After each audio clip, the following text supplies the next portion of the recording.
यदा यदा हि धर्मस्य ग्लानिर्भवति भारत अभ्युत्थानमधर्मस्य तदात्मानं सृजाम्यहम्।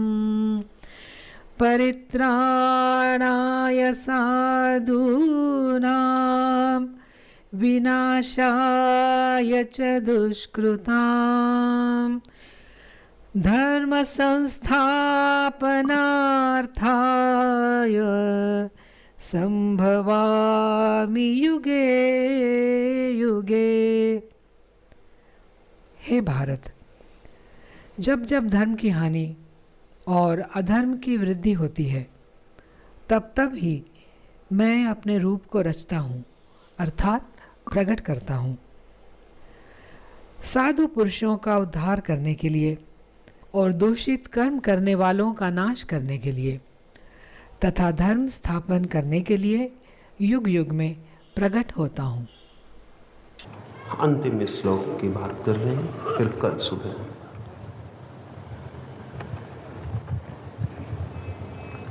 मैंने कहा कृष्ण जैसे लोग करुणा से पैदा होते, वासना से नहीं, करुणा से। वासना और करुणा का थोड़ा भेद समझें तो ये सूत्र समझ में आ जाए। वासना होती है स्वयं के लिए, करुणा होती है औरों के लिए। वासना का लक्ष्य होता हूं मैं, करुणा का लक्ष्य होता है कोई और। वासना अहंकार केंद्रित होती है, करुणा अहंकार विकेंद्रित होती है। ऐसा समझें कि वासना मैं को केंद्र बना के भीतर की तरफ दौड़ती है, करुणा पर को परिधि बनाकर बाहर की तरफ दौड़ती है। करुणा जैसे फूल खिले और उसकी सुवास चारों ओर बिखर जाए। करुणा ऐसी होती है जैसे हम पत्थर फेंकें झील में, वर्तुल बने, लहर उठे और दूर किनारों तक फैलती चली जाए। करुणा एक फैलाव है, वासना एक सिकड़ाव। वासना संकोच है, करुणा विस्तार है। कृष्ण कहते हैं करुणा से युगों युगों में जब धर्म विनष्ट होता है,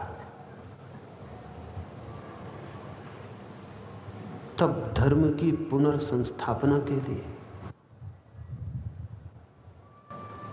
जब अधर्म प्रभावी होता है, तब अधर्म को विदा देने के लिए मैं आता हूं। यहां ध्यान रखें कि यहां कृष्ण जब कहते हैं मैं आता हूं, तो यहां वे सदा ही इस मैं का ऐसा उपयोग कर रहे हैं कि उस मैं में बुद्ध भी समा जाएं, महावीर भी समा जाएं, जीसस भी समा जाएं, मोहम्मद भी समा जाएं। ये मैं व्यक्तिवाची नहीं है। असल में वे ये कह रहे हैं कि जब भी धर्म के जन्म के लिए और जब भी अधर्म के विनाश के लिए कोई आता है तो मैं ही आता हूं। इसे ऐसा समझिए, जब भी कहीं प्रकाश के लिए और अंधकार के विरोध में कोई आता है तो मैं ही आता हूं। यहां इस मैं से उस परम चेतना का ही प्रयोजन है। जो भी व्यक्ति अपनी वासनाओं को छीन कर लेता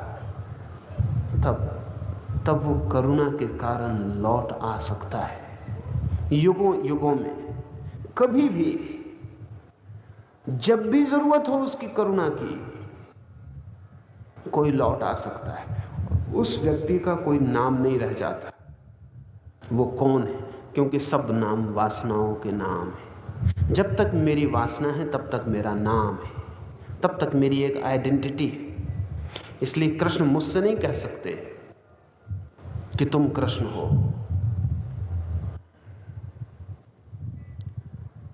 लेकिन अगर मेरे भीतर कोई वासना न रह जाए, निर्वासना हो जाए, तो कोई अहंकार भी नहीं रह जाएगा, मेरा कोई नाम भी नहीं रह जाएगा, तब मेरा जन्म भी कृष्ण का ही जन्म है। अगर आपके भीतर कोई वासना न रह जाए तो आपका जन्म भी कृष्ण का ही जन्म है। असल में ठीक से समझें तो हमारी अशुद्धियां हमारे व्यक्तित्व हैं। और जब हम शुद्धतम रह जाते हैं तो हमारा कोई व्यक्तित्व नहीं रह जाता। इसलिए कहीं भी कोई पैदा हो, मोहम्मद ने कहा है कि मुझसे पहले भी आए परमात्मा के भेजे हुए लोग और उन्होंने वही कहा, उनके ही वक्तव्य को पूरा करने में भी आया हूं। जब जीसस का जन्म हुआ तो सारी दुनिया से बुद्धिमान लोग जीसस के गांव पहुंचे, बड़ी हजारों मील की यात्रा करके, क्योंकि जो भी इस पृथ्वी पर बुद्धिमान थे और जानते थे उनको तत्काल अनुभव हुआ कि कोई करुणा से प्रेरित आत्मा फिर जन्म गई। इसकी ध्वनियां उन तक पहुंची, इसकी लहरें उन तक पहुंची। जब बुद्ध का जन्म हुआ तो हिमालय से एक महायोगी उतरकर बुद्ध के गांव आया, बुद्ध के द्वार पर खड़ा हुआ।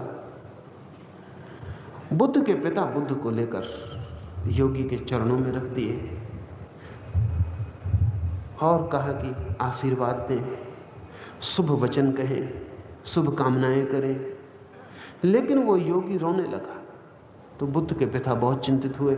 उन्होंने कहा कोई अपशगुन है, आप रोते हैं? उस योगी ने कहा मेरे रोने का कारण दूसरा, अपशगुन नहीं, महाशगुन है।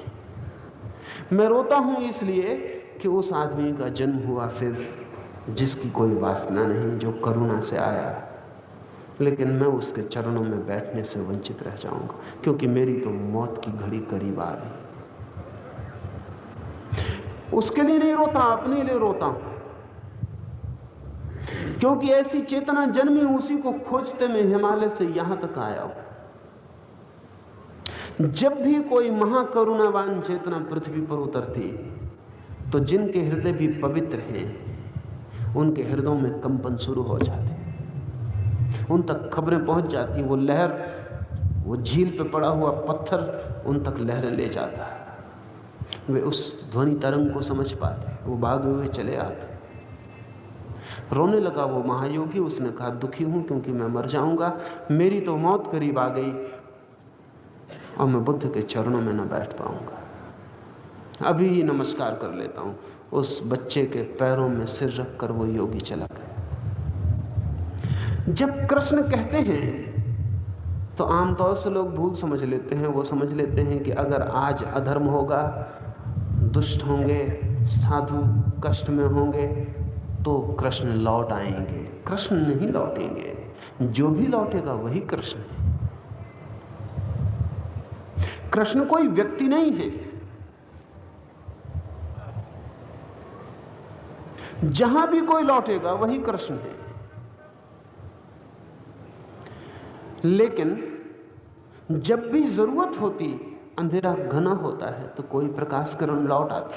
क्यों लौट आती? करुणा के कारण। जरूरत हो तो ही लौटती, अन्यथा कोई जरूरत नहीं। आपके घर में कोई बीमार हो तो डॉक्टर आता है, न हो तो कोई जरूरत नहीं। अंधेरा हो तो ठीक, अंधेरा ना हो तो कोई जरूरत नहीं। अगर पिछली पीढ़ी में ऐसी आत्माएं मरी हों जो कि वासना से मुक्त हो गई हों, लेकिन पृथ्वी पे कोई ज़रूरत ना हो तो वो ना लौटेंगे। लेकिन अगर ज़रूरत हो तो लौट आ सकती है। ज़रूरत सदा है। अब तक तो ऐसा कोई समय नहीं आया जब ज़रूरत ना रही हो। ज़रूरत सदा है। पृथ्वी सदा ही अंधेरे से भरी है। पृथ्वी सदा ही अधर्म से भरी है। लौटना ही पड़ता है। लेकिन लौटने का प्रयोजन स्वयं की कोई वासना नहीं, लौटने का प्रयोजन दूसरों पर करुणा है। इस करुणा के दो कारण उन्होंने कहे हैं। असाधुओं के विनाश के लिए, दुष्टों के विनाश के लिए, साधुओं के उद्धार के लिए। ये जरा कठिन है दोनों बातें, इन्हें थोड़ा सा ख्याल में ले लेना जरूरी है। दुष्टों के विनाश के लिए क्या दुष्टों की हत्या कर देंगे, मार डालेंगे दुष्टों को? तब तो खुद ही दुष्ट हो जाएंगे, फिर वो करुणा ना हुई। दुष्टों के विनाश का क्या अर्थ होता है? दुष्टों के विनाश का एक ही अर्थ होता है कि दुष्टों में दुष्टता न रह जाए, तो दुष्टों का विनाश हो जाता है। दुष्टों के विनाश का अर्थ नहीं कि तलवार से 2 टुकड़े कर देंगे, क्योंकि तलवार से 2 टुकड़े करने में दुष्ट का तो कुछ विनाश ना होगा, जिसने विनाश किया वो भी दुष्ट हो जाएगा।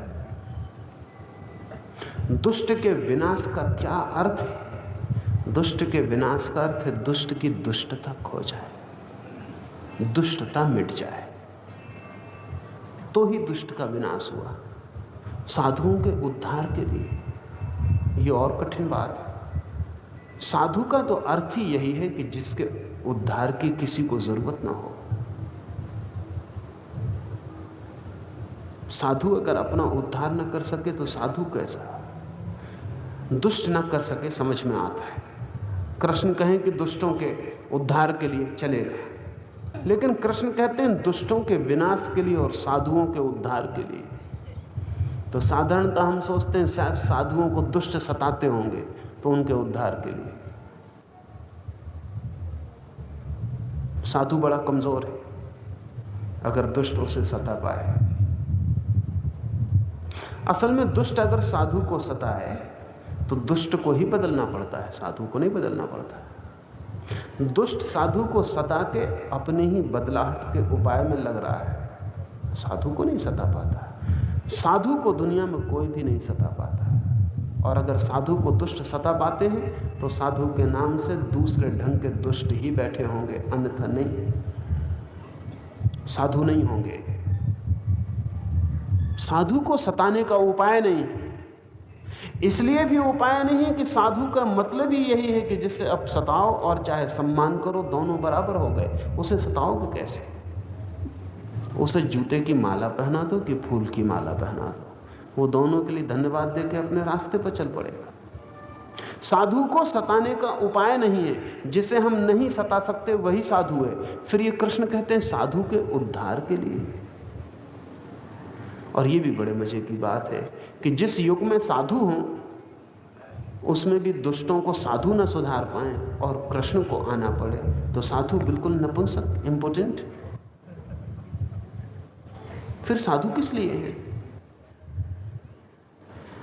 नहीं, जिस युग में दुष्ट होते उस युग में साधु भी साधु नहीं होते।